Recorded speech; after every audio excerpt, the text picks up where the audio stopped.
醒来后，我头痛欲裂。阿杜，我好想你，我不想失去你。什么情况？为什么这个声音这么耳熟？听起来好像有点像那从小到大一直都是死对头的祁煜。这个想法随即被我撇去。咋可能呢？我现在人在远离 A 市不知道多少公里的微国呢，怎么可能听见祁煜的声音？可我睁开眼，许久不见的祁煜出现在我面前时，我人都傻了。见我清醒过来，他脸上的关切瞬间消失。你醒了？看你这也没事。说着，他从兜里掏出一沓钞票，甩在我的病床上。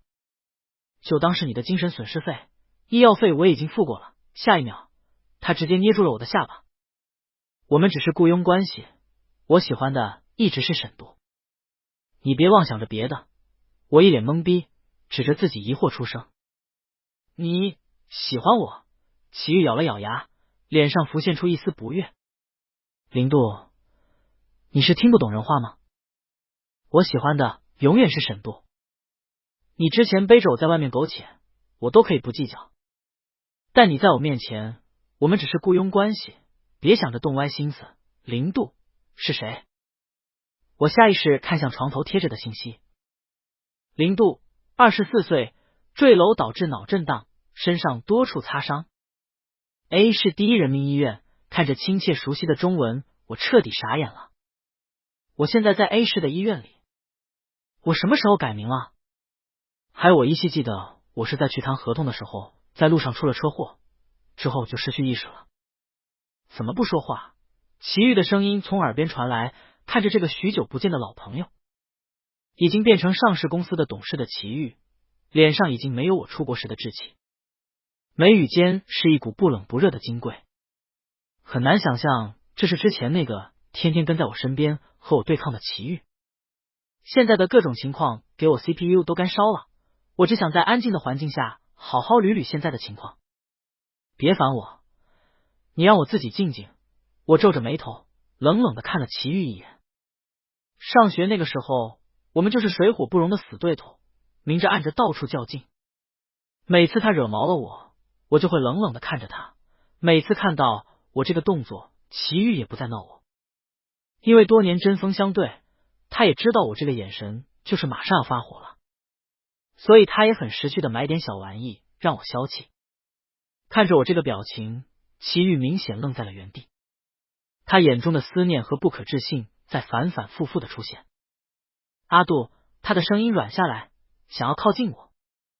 我让你走，你是听不懂吗？祁煜眸子中晦暗不明，没再说话，转身出了病房门。之后几天，我没再见过祁煜，我感觉这副身体上也没什么大伤，索性就出院了。来接我的是祁煜的助理，这个人我认识，之前我还没出国的时候，我见过他，我记得叫小杨来着。只不过他现在对我的态度也是极度冰冷。林先生，上车吧。我坐在后座，看着窗外飞驰而过风景，思绪万千。我这2天在医院，用我高超的八卦之心打探到不少关于林度的事。林度是祁煜在我出国1年以后找到的替身，林度缺钱，祁煜就给他钱，而唯一的要求就是在祁煜要找他的时候随叫随到。不过据说即使是见到了，也从来不会有任何亲密肢体接触，只是单纯吃饭。至于这次为什么林度会躺在医院里，是因为他想替身上位。听医院的人八卦说，林度站在别墅的阳台上，身子往后倒，拿着一块碎玻璃抵在自己的脸上。祁煜，我觉得你心里是有我的，你为什么不愿意接受我？结果话没说完，脚下一滑，直接倒回去了。多亏花园的花丛垫了一下，并没有受多严重的伤，只是因为从高空掉落摔倒了脑袋，脑震荡，这才进了医院。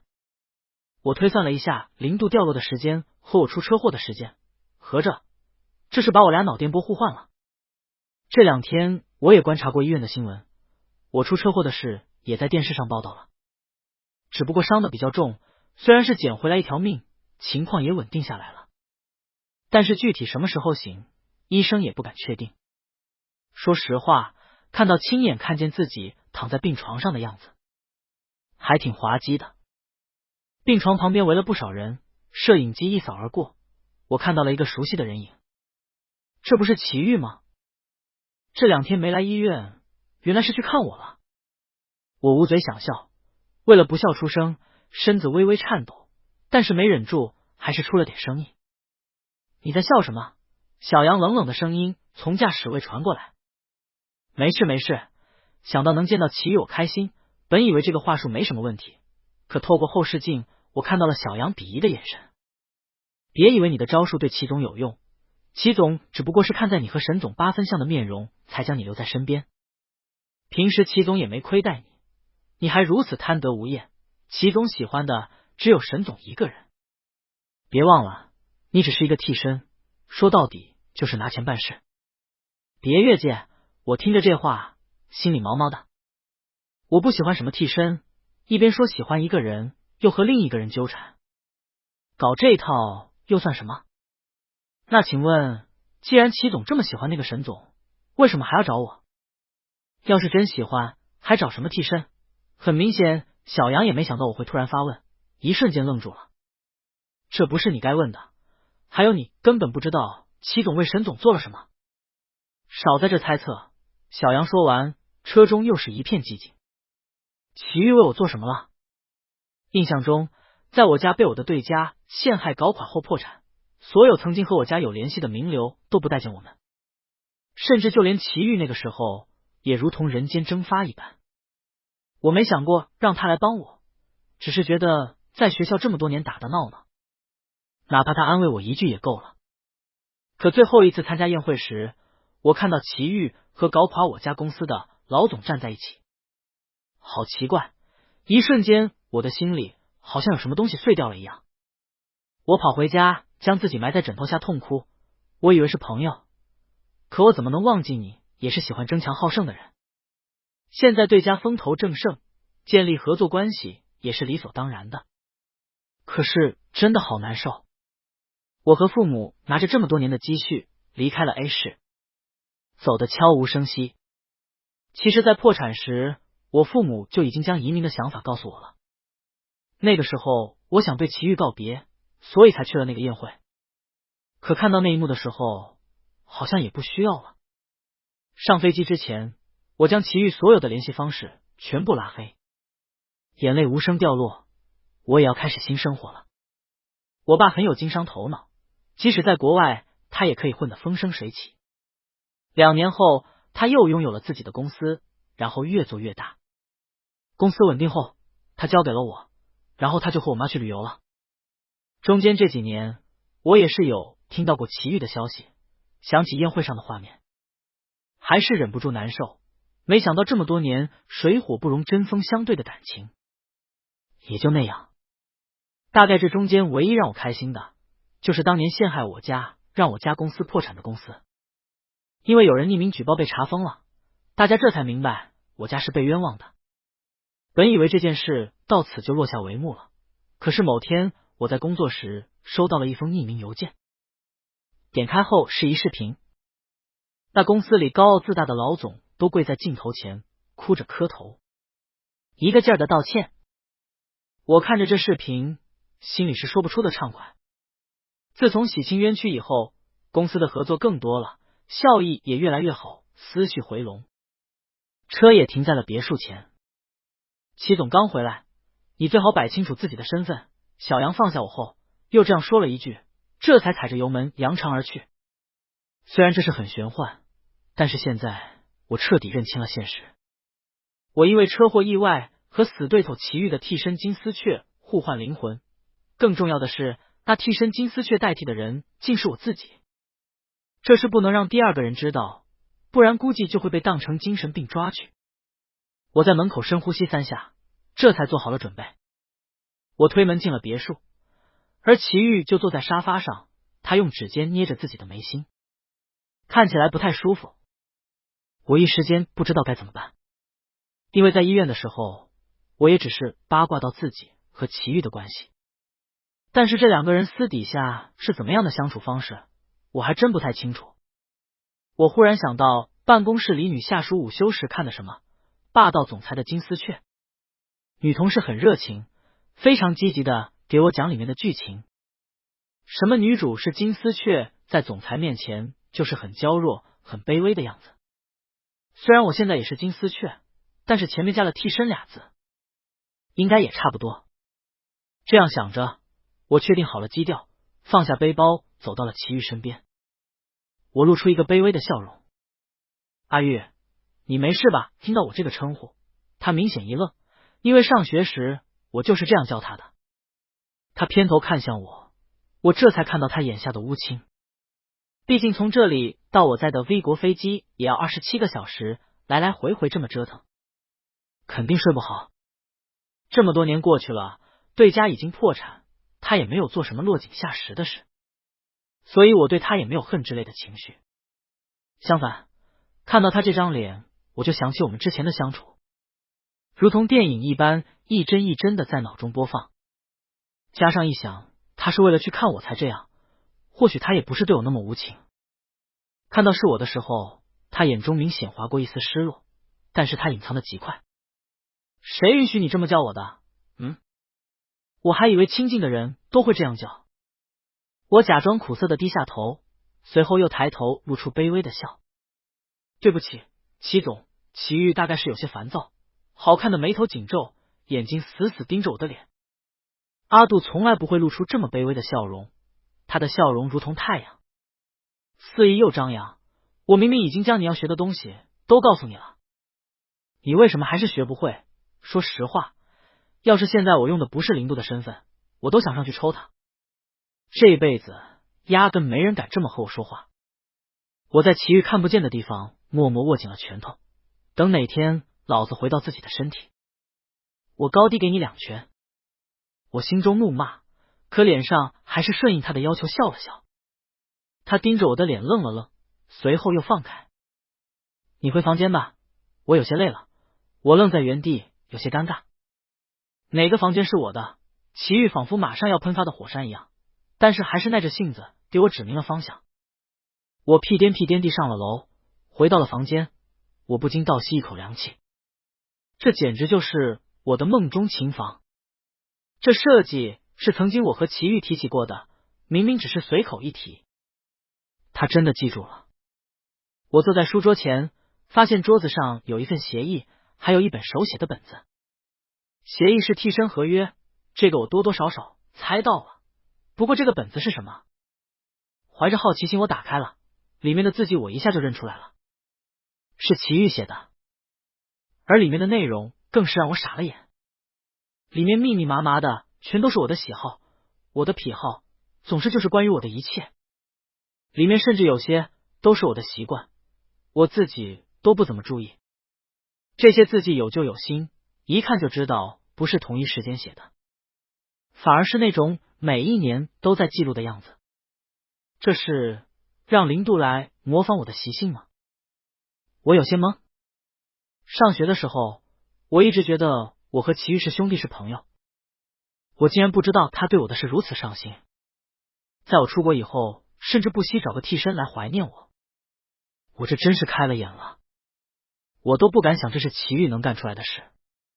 我越想越生气，直接出门冲到了楼下。齐豫还在沙发闭目养神，我直接从沙发上给他拎起来，冲着他的左脸就是一巴掌。替身梗好玩吗？老子真想把你头打爆。说完这句话，我直接就后悔了，我直接给自己带入了，一时间没反应过来这是零度的身子。本以为齐豫会生气，可他眼睛一下就亮起来了。对，就是这样。沈度发现我找替身以后肯定是这个反应，语气也很像。就是这样，很爽。不是，我这一巴掌怎么还给齐豫打爽了？什么鬼？难不成之前上学的时候，我天天有事没事肘击齐豫，给他整成抖 M 体质了？我眼中的烦躁一瞬间消失殆尽。你学了这么久都没学会，摔这么一次，没想到开窍了。只要你不动歪心思，工资也照常发。我木讷的点了点头，然后在齐豫开心的目光下，我又一次回到了房间。我现在彻底不懂了，明明我家破产的时候毫不关心，为什么现在又找替身，还一副爱而不得的样子？可现在我也没什么办法，只能走一步看一步。既然我现在是我自己的替身，那我也懒得装了，自己的性格才是最舒服的。我又在卧室里翻找，看看有没有用的东西，结果在床板的缝隙里发现了零度的日记本。我第一次去面试的时候看到了齐豫，我们四目相对的时候，他明显一愣。他来找我说花高价让我做他白月光的替身，1个月5000万。看到这么大的别墅，我人都傻了，不敢想我要是能一辈子住在这里，能多开心。齐豫对我很有距离感，可是他这么有钱，还这么帅，合格的白月光就应该像死了一样。虽然我们是合约关系，可我觉得他总有一天会喜欢上我。本子里的性格我可以学，但是我想让齐豫爱上我。我一直用自己的性格，虽然他一直生气，可总有一天，我觉得我可以上位。毕竟小说里都是这样写的，总裁终究会爱上替身。那个时候我就可以跻身上流社会，有花不完的钱了。齐豫喝多了，我觉得这是老天爷给我的机会。我爬上了他的床，本以为可以用这张面庞拿下他，可他甚至连碰都没碰我，只是冷冷的看了我一眼，便去了自己的书房。我不服气跟了过去，却发现他看着一张合照在哭。我趁他不在家跑进了书房，合照上的人和我有8分相似，这应该就是那个白月光沈度了吧。我想跟着他去晚宴，可齐豫拒绝了，让我别越界。没关系，我可以让齐豫爱上我，如果我用这张脸来威胁，哪怕不就算齐豫不同意，我也能要一大笔钱。日记到这里戛然而止，日期也定格在我俩同时出事的那一天。从0度的日记来看，看起来齐豫好像真的在为我守身如玉呢。我下楼吃饭，没想到碰到了齐豫，一身黑色家居服也盖不住他的气质。我洗了漱，自顾自地坐在了齐豫对面的位置上，看着盘子里奶酪上的西芹碎，我皱了皱眉。齐豫，你想干什么？明知道我不吃西芹碎，不知道为什么听到这话，齐豫的眉头反而舒展了。给他换一份没有西芹碎的。看着心上的奶酪，我这才满意的开始吃。齐豫喝了口咖啡，翻看着杂志，做得很好，终于有点替身的样子了。明明知道自己现在是0度的身子，但我还是下意识的反驳：你才替身，我就是我自己。齐豫笑得温柔。好，看他这样，很显然他不信。之后的日子，我见齐豫的日子越来越多，而且他还会给我带一些我喜欢吃的东西。我忽然就觉得当金丝雀也挺好的，有吃有喝，加上我前2年天天为公司操劳，这就当暂时放个假吧。只不过齐豫的眼神让我有些不自在。每次我津津有味的吃着小蛋糕的时候，齐豫总是含情脉脉的盯着我，准确的说是盯着这张脸。说不在意是假的，一开始我假装没注意他的眼神，可这道视线太过明显，我无奈的转头和他对视。本以为他会闪躲，可他却还是直勾勾的盯着我。这下好了，感觉变成了谁先移开视线谁就尴尬的游戏了，时间仿佛静止了。过了许久，齐豫才开口：不知道为什么，我总觉得你和之前不一样了。我仿佛觉得你就是真正的阿杜。我心里罗伊一下，这小子感官意外敏锐，要不是这是魂穿，我都以为自己暴露了。别说傻话，你有这些想法，不如多研究研究怎么赚钱。齐豫没说话，还是只看着我，仿佛要将我看穿一样。这样一想，我好像已经很久没有和齐豫这么近距离的接触过了。他的样貌和上学时没有太多变化，额前碎发下的那双桃花眼深邃优越，俊朗的面容看起来漫不经心，但是上位者的气质却无处不在。而且他身高也长高了不少，我记得我出国的那一年，他刚接手公司，身高和我差不多。不都说23，窜一窜，怎么就齐豫一个人窜了？一时间我看得有些愣神，心跳也漏了一拍。我吃饱了，先回屋了，祁煜没有阻拦，任由我同手同脚的回了屋。我靠在门上平复自己的心情，视线又飘到了桌子上祁煜手写的本子。我鬼使神差的走到面前，又翻看起来，上面事无巨细的记录着我的一切，从他见我的第一天，我用哪只手和他打的招呼，他都记下来了。我一直致力于和祁煜在大大小小的事上争个你死我活，读了这个，我才明白之前祁煜对我的感情。阿杜喜欢这个奖励，我和他争让他赢过我，他再拿到手会不会更开心一些？他今天考了第一，看着他在夕阳下向我炫耀的时候，我真的很开心。阿杜喜欢夕阳，阿杜不喜欢西芹，桩桩件件字里行间都是对我的喜欢。我这才感受到，我好像对祁煜的了解太少了。我不好意思直接问祁煜，毕竟我现在的外表是0度。我学着0度日记里那样，偷偷的潜入了祁煜的书房。虽然这样不好，但是这是最快的方法。祁煜的书房很整洁，书架上全都是书，还有一些文件。我左看右看，在众多文件夹中发现了一个备注白氏集团破产计划的文件夹。白家？这不是当年搞垮我家公司的那家公司吗？我疑惑着打开文件夹，里面每一页都是白家收受贿赂、徇私舞弊、贪赃枉法的证据。我一下愣住了，我恍惚间想起之前匿名告发的人，祁煜为什么会有这些？他不应该是白家的合作伙伴吗？我慢慢往下翻，最后一页是一封信，我没忍住拆开了。他将阿杜家的公司搞垮，我也不会让他好过。白家是100年老牌子，每个人都精得和狐狸一样。我不敢去帮助阿杜，反而要第一时间和白家建立信任。阿杜来宴会了，可我必须远离他，看着他眼底的失望，我的心都要碎了。阿杜走了，我甚至只能在他起飞后望着他坐飞机在蓝天时的样子。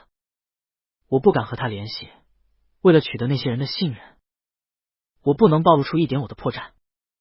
每次和这些人喝酒，我简直快吐了，喝到受不了，我就去个无人的地方看看阿杜的照片。阿杜，等着我，我帮你将失去的夺回来。我的思绪戛然而止，原来他宴会上和白家攀上关系，是为了帮我报仇，所以才对我视而不见。眼泪顺着眼角不自觉的滑落，心里仿佛有什么东西堵上了一样。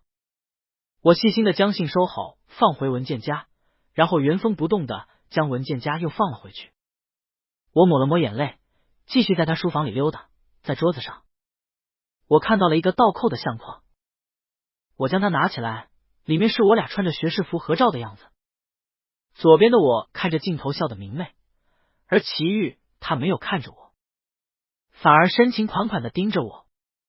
看着这张照片，思绪回到了毕业那天，我们两人单独拍照，拍下后，我飞快的跑到摄影师前，却发现了祁煜没有看镜头，却在看我。我一下就怒了，祁煜，看镜头啊！看我干什么？祁煜也不恼，只是顺着我点了点头。后来摄影师又拍了一张，也就是我家里那张2个人都看镜头的那张。本以为这张在当年就被删除了，没想到祁煜偷偷留下来，还一直仔细的放在书桌上。我仔细的抚摸相片上的2个人像，可下一秒，手里的相片被直接抽走。你在干什么？祁煜的声音从背后响起，一丝温度都没有。我僵硬的转身，对上了祁煜冷若冰霸的眸子。你是刚从冰窖里爬出来？这么冷？很显然，祁煜没想到我会这样说。他轻轻的将相框倒扣在桌子上，直接粗暴的将我拽出了屋子。他一把将我甩在沙发上，居高临下的看着我。林度，你别以为这2天你做的不错就可以蹬鼻子上脸。我和你说过，没有我的允许不能进我的书房。我没有在意祁煜的暴怒，而是想到了那张倒扣在桌子上的照片。我抬眸，神色认真的打量着祁煜。阿玉，你从什么时候喜欢上沈度的？他想要说出口的下一句话硬生生被我堵在了喉间。祁煜就这么盯着我，许久以后他不自觉的小声呢喃，阿杜，是你吗？大概是我们的距离没那么远，我竟然听见了。他说完这话后，自嘲般的笑了笑。怎么可能？他叹了口气，坐在我旁边，脸上的怒意也消散了不少。喜欢他已经是很多年前的事了，要真的算起来，应该是一见钟情。齐玉絮泪叨叨说了很多，我也知道了，他的喜欢都藏在和我日日相处的细节中。小到每次和我出门都会多备一件外套，大到分班让他爸妈动用全力也要和我在一个班级。这些相处的细节我从来没注意，可这确确实实是真实存在的。不仅如此，搞垮白家也是他为我做的。如果这样想，那封逼着白老板下跪的视频应该也是他录下来发给我的。他对我做了这么多，我却一点也不知道。那你为什么不去找我？我问出了刚刚看到文件时的疑惑。他明明可以把一切都告诉我，这样我肯定也可以和他重归于好。齐玉苦笑，他应该有爱人了。我一愣，我自己有爱人？我怎么自己都不知道？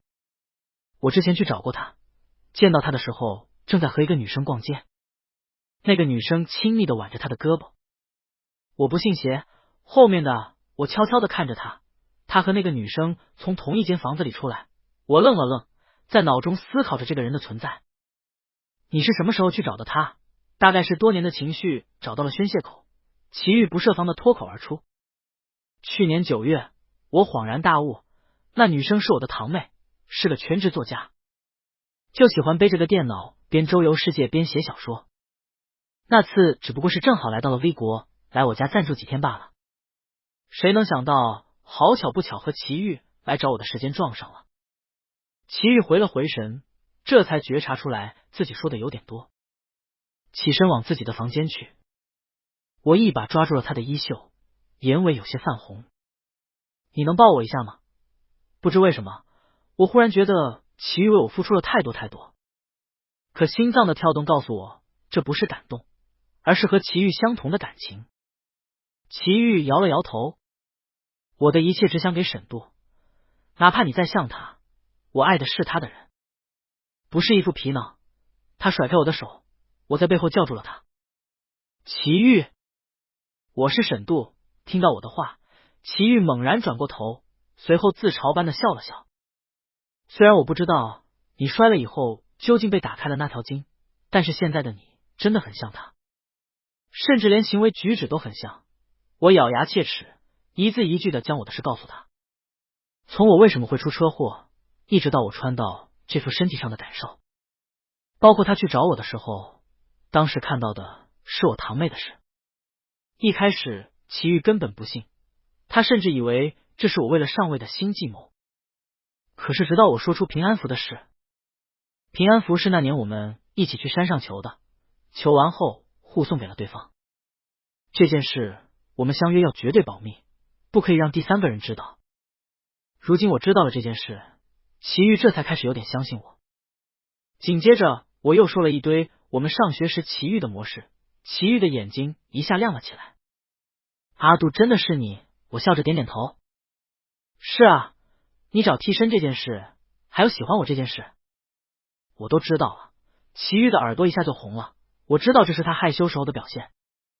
谢谢你，阿玉，谢谢你为了我做了这么多，谢谢你这么多年一直惦记着我。齐玉愣了愣，他想奉上我的手，可一想到这是零度的身体，他又有些抗拒。我想起身看着他，可一站起来天旋地转，意识也逐渐模糊。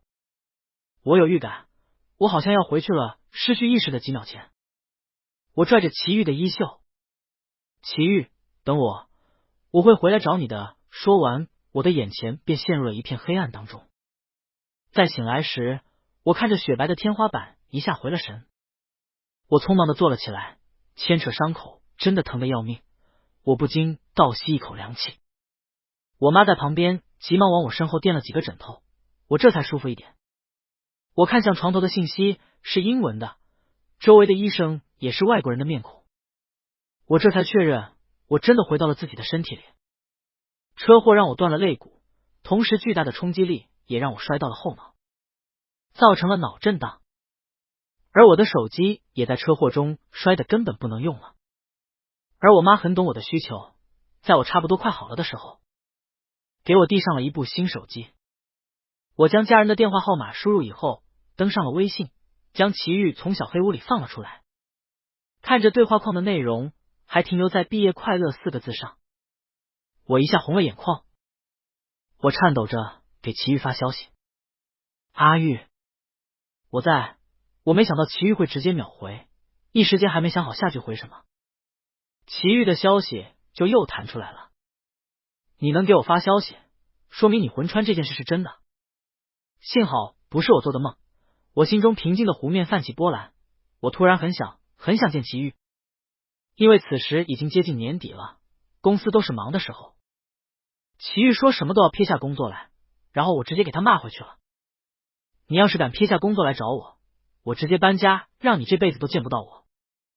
好吧，等我忙完我直接过去见你，我的伤也好的差不多了。这段时间公司一直是我爸代劳，看我一回来，他直接当撒手掌柜了。真是耽误我和你妈旅游。我抽了抽嘴角，这真是亲爸啊。我每天都会和齐豫通电话，他知道我明白他的心意以后，也不再遮遮掩掩。春节过完，我在办公室看着文件，齐豫的电话又打了过来。你知道我有多想你吗？我觉得我不知道。我想你想到下一秒就可以飞到你面前。油腻，我嘴上这么说，其实心里甜滋滋的。虽然我们之间还没表白，不过就差那么一层窗户纸了。刚吐槽完，办公室的门被敲响了。我正纳闷呢，这个时间员工早就下班了。进门把被按下，齐豫身着一身黑色长款风衣出现在我面前。我直接站起了身，眼中满是惊喜。暖黄色的灯光下，他的嗓音温柔。阿杜，他将手里的花送到我手里，我低头一看，是我最喜欢的香水玫瑰。你怎么来了？